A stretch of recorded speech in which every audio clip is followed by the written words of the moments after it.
Bueno, la primera pregunta es una pregunta bastante ofensiva, porque ¿Ofensiva? sí. Es, Seguro que no me ofendes.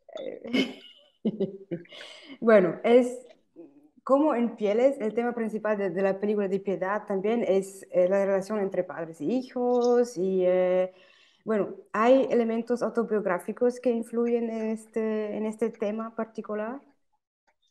Bueno, yo creo que el arte, eh, sin entrar en la calidad del mismo, sin decir si ese arte está bien hecho o mal hecho, o si es de calidad o no es de calidad, porque eso es muy subjetivo, eh, el arte siempre tiene y debe tener algo de autobiográfico. Yo no, por ejemplo, eso es diferente a cuando se hace algo de entretenimiento puro para el público, ¿no? Pero lo que se denomina como arte, como cine de autor o cualquier tipo de arte, yo creo que la única forma de que eso, de que eso tenga un poder emocional es sacar tu mierda de dentro, hablar sobre tus issues y sublimarlo y convertirlo en arte. Es que lo ves como un exorcismo personal de hacer las películas sobre este tema. Sí, sí, sí, es un exorcismo, o sea, más, bueno, un exorcismo, es una catarsis. Para mí, mira, yo ahora mismo me encuentro en un pueblo, lo que pasa que es que he puesto una foto de mi película en Corea del Norte, pero realmente, aunque esto no parezca un croma, yo no estoy en Corea del Norte, estoy en un pueblo escribiendo mi próxima película. Eh, y me vine aquí de vacaciones y lo de empezar a escribir esta otra película surgió como una forma de huida, porque estoy con mucho trabajo, con muchas cosas, me vine aquí, paré y cuando paré pues me empecé a encontrar mal. Entonces rápidamente me puse a escribir. La escritura, la creación, siempre, sí, yo siento, o al menos en mí, que es un modo de escape de la realidad, ¿sabes? Pero no un escape negativo, sino una forma de coger todo lo que no entiendes, todo lo que te angustia de la realidad, porque la realidad es muy angustiante, y transformarlo en arte, ponerlo en un sitio donde tú le puedas buscar una explicación. Eso tengo una pregunta un poco más particular en esta dirección, pero antes quería preguntarte, la diferencia entre Pieles y La Piedad es que hay mucho menos protagonistas que en Pieles, te concentras mucho más. Quizás podrías decir por primera vez, por una cosa, ¿por qué fue importante reducir las figuras? Y después, lo que es muy interesante, y cómo los has concebido estos dos papeles principales. Bueno, Pieles era una película que hablaba de minorías, hablaba de minorías, y me parecía que la mejor forma de retratar a una minoría era hablando de muchas personas. Me parecía que tenía sentido, ¿no? Con la narración, hablar de un grupo de personas que tienen malformaciones o enfermedades extrañas que muy poca gente tiene, pero contar muchas historias de esa gente. Eh, Esto viene inspirado por el principio de la película, no sé si sale al principio o al final de la película Freaks de Todd Browning, donde dice que una de las cualidades que tienen las minorías es que son capaces de ayudarse entre ellas. Por eso sentía que Pieles tenía que ser una historia coral de muchos personajes donde se contasen personajes muy diferentes, pero que la problemática era la misma, que era el sentirse diferente y el buscar un lugar en el mundo donde se sintieran bien, aunque a alguien le pareciese que ese lugar donde esas personas se sienten bien era un lugar horrible. Sin embargo, la piedad habla de todo lo contrario, de la piedad habla de una madre y de un hijo y de un encierro, ¿no? De personas que necesitan estar encerradas, eh, y, no, y no tener contacto con el mundo exterior. De hecho, si te das cuenta, el mundo exterior en la película está contado de una forma gris. Todo el exterior de la piedad es gris y el interior es de color rosa porque es su lugar de confort. Eh, evidentemente yo siento que es más complicado, o al menos para mí fue más complejo desarrollar los personajes de la Piedad, porque bueno, Pieles es más fácil que no te aburra, ¿no? Porque cuando una historia te empieza a aburrir un poco, rápidamente te vas a otra, siempre tienes una favorita o tal, pero La Piedad, el reto era conseguir que esos dos personajes mantuviesen la atención, que la trama estuviese activa, que pasaran cosas durante todo el metraje. También sentía que lo que les pasaba a ellos era muy complejo. De hecho, son cosas que están apuntadas, ¿no? En otros de mis trabajos, en algunos de mis cortometrajes o incluso en Pieles, el conflicto que tiene Lili y Mateo, los protagonistas de La Piedad. Y sentía que necesitaba hacer una película donde esta problemática se desarrollase, y para eso no podía hacer una película coral, tenía que hacer una película de dos protagonistas. Eh, ¿Por qué necesitas este mundo exterior artificial para poder contar algo que es... Porque, Sí. porque el mundo real es una mierda. Es el único motivo, la verdad. El mundo real es feo. Si yo quito ahora mismo este fondo, mira, mira mira qué horror. No tiene ningún tipo de interés la realidad. La realidad sin un punto de vista no tiene ningún tipo de interés. Ahora, si yo pongo esto, mira qué interesante es, ¿ves? Hay fuegos artificiales, o también puedo poner esto, por ejemplo, que es mucho más interesante. Yo hago películas para crear mundos que me hagan sentir bien y que me diviertan. Siento que el mundo real es hostil y que la estética del mundo real es hostil. Entonces, yo quiero hacer películas donde yo pueda crear mi propio mundo, donde yo pueda ser el dictador de mi propio mundo. También es verdad que, paradójicamente, eh, todo nace de la realidad. Todo nace de la realidad. La irrealidad también nace de la realidad. Los sueños también nacen de cosas que suceden en la vida real, y luego te acuestas y sueñas de una forma distorsionada. Y aunque me esté llevando a la contraria en lo que voy a decir, es verdad que hay algo interesante en la realidad, pero creo que siempre tiene que estar contada desde un punto de vista personal. Siempre tiene que tener un punto de vista personal. Eso es lo que para mí hace que las historias a mí me llenen personalmente. El color rosa. Por ti ya dijiste que es un color que simboliza una zona de confort. ¿Puedes decir un poco más sobre el rosa? Bueno, el color rosa se repite en todos mis trabajos, y hay una gran parte de que yo no sé decirte por qué se repite en todos mis trabajos. Ujú. Forma parte de una obsesión, y no todas las obsesiones de cada uno están del todo analizadas. Para mí el color rosa no es un lugar de confort, sino todo lo contrario. El lugar rosa es un lugar es un color de incomodidad, porque yo Ujú. creo que el rosa es lo que propone en la sociedad, es incómodo para la gente, Ujú. ¿no? Es el color que los niños de pequeños no se han podido poner, es el color que se les ha puesto a las niñas, eh, es un color que genera conflicto, ¿no? De hecho, en mis historias, el color rosa siempre lo lleva o está puesto en el lugar donde hay más problemas. Por ejemplo, en La Piedad, donde sucede lo peor, es en una casa que se entera de color rosa, y donde se supone que debería suceder lo mejor, que es ese momento donde esos dos personajes son capaces de separarse, es todo gris. Eh, Ujú. Ujú. También, al igual que en Pieles y al igual que en toda mi narrativa, me interesa contar, lo que más me interesa a mí como concepto es contar algo horrible y muy desagradable de una forma muy bonita. Y el color rosa, la verdad es que me parece bonito. Pero ¿qué te ha fascinado particularmente en el país de la Corea del Norte? ¿Cómo nació la idea de hacer esta relación? Bueno, yo empecé a escribir La Piedad en la frontera con Corea del Norte. Eh, de hecho, antes de la pandemia, tenía un viaje preparado para ir a Corea del Norte, pero llegó la pandemia y, bueno, como todos sabemos, pues la pandemia no me permitió hacer ese viaje, y no lo he podido hacer aún. Lo que me fascina de Corea del Norte, bueno, lo que me fascina de Corea en general es su historia.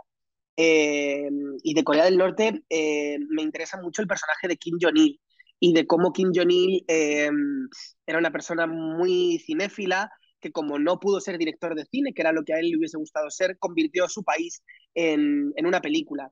Y me parece que eso tiene, eso establece un símil muy parecido al de un director o director o directora de cine, ¿no?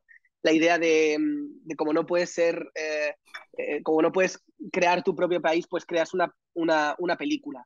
Claro, en mi caso es un poquito menos malo porque solamente manipulo a personajes.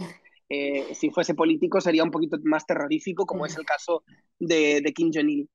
Eh, Eso es una de las cosas que más me llama la atención y que más me interesa del personaje de Kim Jong-il, que es realmente lo que a mí me interesa de Corea del Norte, el personaje de Kim Jong-il.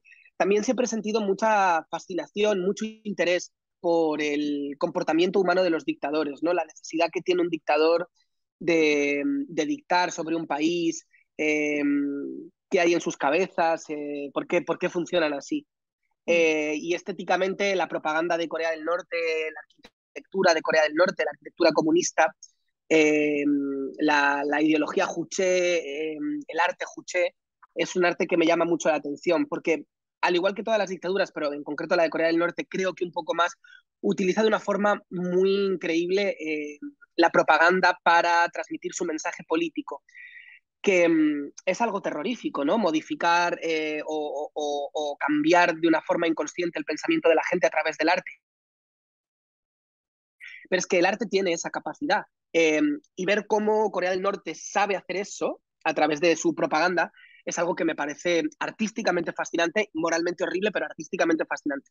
Es difícil hablar de estos temas, sobre todo públicamente, digo públicamente porque esto es una entrevista que va a ser pública, porque puede parecer que yo estoy a favor de una dictadura y en absoluto. Lo que tengo que dejar claro es que yo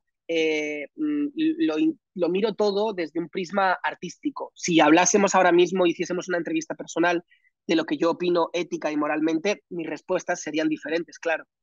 Sé cómo es el coreano, sé, entendí que es coreano, pero no comprendo las palabras. Sin comprender las palabras, cree saber de lo que habla el texto de la canción.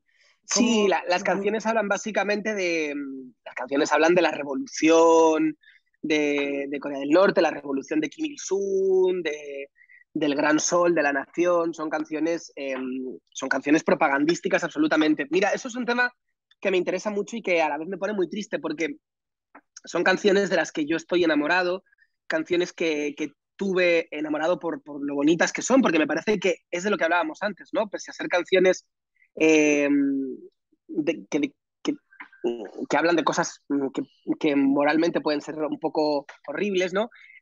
Son canciones que sonoramente son bonitas, melódicamente son bonitas. Son canciones que yo encontré cuando empecé a escribir la historia y son canciones que están para mí muy interiorizadas dentro de la historia, pero es imposible conseguir los derechos de esas canciones eh, eh, porque Corea del Norte no es muy difícil acceder no tiene derechos de autor, bueno, no puedes acceder, ¿no? Entonces, bueno, estamos viendo a ver si hay que sustituirlas para el estreno en cines por covers Ah, de esas canciones y a lo mejor no podemos dejar exactamente esas canciones. Entonces es un tema que me da mucha pena, pero bueno, yo lucharé hasta el final para que se conserven esas canciones originales. en el principio, ¿por qué querías cambiar de actor a director, por ejemplo? Si ellos tienen también un papel en eso o no, o otra persona, otros artistas. Yo nunca quise cambiar yo nunca quise cambiar de actor a director. Yo siempre me sentí director. Lo que pasa es que yo empecé a actuar con 12 años y con 12 años no podía dirigir, o sí, pero no encontré la manera, ¿no? Eh, pero para mí escribir y dirigir siempre ha sido mi vocación y lo que yo quería y lo que yo quería y lo que yo quería hacer. Eh, de hecho, yo cuando actuaba en una famosa serie de televisión en España, que no sé si tú conoces, durante 11 años en prime time en España, yo ya dirigía mis propios cortometrajes con el dinero que ganaba como actor. Y son cortometrajes que le enseñaba a Alex de la Iglesia y Alex me decía, pues mira, más por aquí, más por allí, esto está bien, esto está mal. Eh, pero, pero yo siempre he escrito y siempre he dirigido. Lo que pasa que no es hasta que yo hago Eat My Shit, mi octavo cortometraje, que se hace viral en todo el mundo y que a partir de ese cortometraje es cuando Alex de la Iglesia me dice, pues vamos a hacer la película de este cortometraje. Mm, Pero hasta entonces es cuando no se me empieza a conocer como director, pero yo ya dirigía antes. ujú. Muy bien, muy interesante, muy Yo bien. soy profundamente feliz dirigiendo y profundamente feliz escribiendo también, la verdad. Ujú. Actuar me hace sentirme inseguro e infeliz, porque no puedo dominarlo y controlarlo todo, y yo soy controlador por naturaleza, como todos.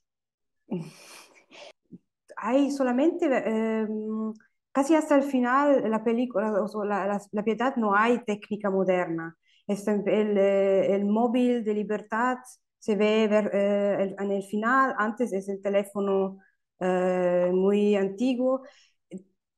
Y también el aire acondicionado es una técnica muy rudimental, la mochila del hijo o de Monteo es algo muy antiguo, las televisiones son Bueno, viejas. pero porque la película está narrada en el año 2011, que es el último año de vida de Kim Jong-il. La película Ujú, se cuenta durante el último año de vida de Kim Jong-il. También te voy a decir una cosa y te voy a confesar que aunque la película estuviese narrada en los años 80, en los 90 o en el siglo XVI, yo luego cuando me pongo a hacer el diseño de producción, que es algo que yo también firmo, es decir, la estética total de la serie, al final me acaba interesando mucho más un objeto porque me gusta ese objeto que tenga sentido con la época de la película.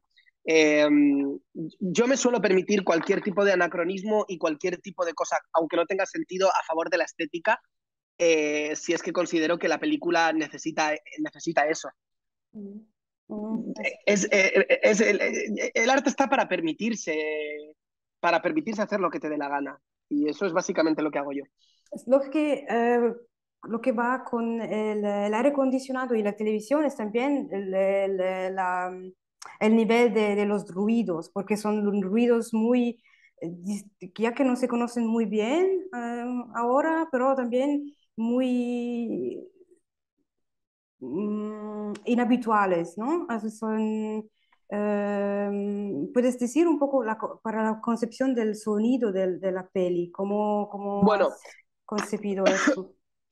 para mí el sonido es importantísimo, importantísimo en las películas. De hecho, algo que me pone un poco triste es que estoy, como te comentaba antes, en este recorrido que estamos haciendo por festivales, que son muchos festivales. Cuando la película llega a los cines, directamente me bajan un poquito el volumen y me pone negro, no lo puedo soportar porque en la mezcla de sonido yo estuve muy pendiente para que todo estuviera muy arriba de sonido. Me parece que el sonido es muy importante en la película, ¿no? Y en concreto hay elementos, como por ejemplo el del aire acondicionado, ¿no? Que es un sonido perturbador, que realmente de lo que está hablando es de algo de lo que le está pasando al personaje, ¿no? Eh, ese aire acondicionado que parece como esa voz interior que está dentro de la cabeza de Lily o de Mateo, tiene que ser un sonido atronador, o la televisión, que es como una alarma donde que Ujú, les está explicando lo que les está pasando a ujú, ellos de una forma inconsciente. Me parece que son sonidos que tienen que ser fuertes, ¿no? Eh, y por eso me impliqué mucho en el sonido de las cosas. Me encantaría tener... Es una pena, ¿no? Ojalá tuviésemos más tiempo en las películas para desarrollar más toda la parte de sonido, toda la parte de color, que también me interesa muchísimo, poder tener todo el tiempo del mundo, pero el sonido me parece algo, el montaje de sonido me parece un mundo fascinante. ujú.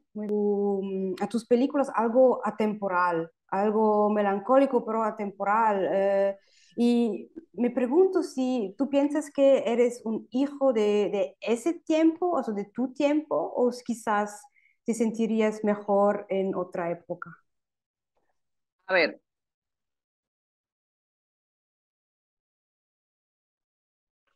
yo creo que a mí me hubiese encantado hacer cine en otra época. en otra época donde el cine estaba en su máximo esplendor, donde lo que triunfaba no eran las series de televisión y las plataformas, y lo que triunfaba era el cine de forma más artesanal. Eh, Sin embargo, si yo hubiese vivido en esa época, como por ejemplo pues, ¿no? Pues los 70, habría utilizado recursos más de la época, que son los recursos que utilizo en mis películas. Por tanto, habría sido menos original. Sin embargo, ahora tengo la capacidad de poder volver al pasado y coger esos elementos y hacer algo diferente. No sé si me explico. Sí. En cualquier caso, yo creo que es negativo quedarse en eso, ¿no? Esta es la época que nos ha tocado vivir y esta es la época donde hay que hacer arte. Eh, y no queda otra. El arte no va a morir nunca porque el arte es una forma de comunicarse y de supervivencia y a mí me ha tocado hacer arte en esta época, así que es cuando lo voy a hacer y estoy seguro de que esta época a largo plazo también nos va a fascinar, aunque sintamos que ahora es extraña, también nos va a fascinar como nos fascinaba el cine de otras épocas, pues desde esta época se hablarán de otras cosas. Pero hay que aprender a vivir y aprender a trabajar y hacer arte en el momento en el que te ha tocado. Y quizás en relación con el actor que hace que tiene el papel de su hijo, ¿cómo fue la conexión y quizás cómo lo encontraste? Exacto, sí. Bueno, tenía muy claro que el personaje del hijo tenía que nacer y tenía que encontrarse a través de casting. No quería contar con una cara que en ese momento fuese conocida, Ok. Ujú. porque me parecía interesante ese contrapunto, ¿no? Eh, Al final, el personaje de Lily representa un icono, es un icono, ¿no? Al igual que lo es Kim Jong-il, un icono, quiero decir, una figura muy, muy conocida, y por eso tenía claro que tenía que ser una leyenda, como es Ángela Molina, eh, pero si seguimos con la idea del paralelismo entre Corea del Norte y la relación de esta madre y este hijo, si el personaje de Lily era Kim Jong-il, el personaje del niño tenía que ser el pueblo. Por eso sentía que tenía que ser alguien desconocido y alguien que tuviese una química y que tuviese una relación con la actriz y con el personaje de una forma especial. Y Manel era perfecto para eso. Manel es un actor increíble, con una sensibilidad increíble que fue difícil encontrar. Se hicieron muchos, muchos castings, pero fíjate que llegó desde... Esto es como cuando te vas a comprar una casa. Que ves la primera, luego sigues buscando y te acabas quedando con la primera. Yo desde que vi el primer casting de Manel Junel, eh, supe que era él. Aunque seguía haciendo casting, luego volví a él porque siempre supe que era él. Has dicho que al principio que te querías ir a Corea del Norte antes de hacer esta película. ¿Lo quieres? ¿Todavía lo quieres? ¿Quieres todavía ir o ha Si no cambiado algo? si no me matan en Corea del Norte, por haber hecho esta película, estaría encantado de ir con todo el respeto del mundo a ver ese país que seguramente estéticamente y arquitectónicamente tenga cosas preciosas. Claro que sí, que me encantaría ir. A ti, muchas gracias. Hasta luego, Te quizás. mando un beso Sí, grande, disfruta de lo adiós. que queda de verano.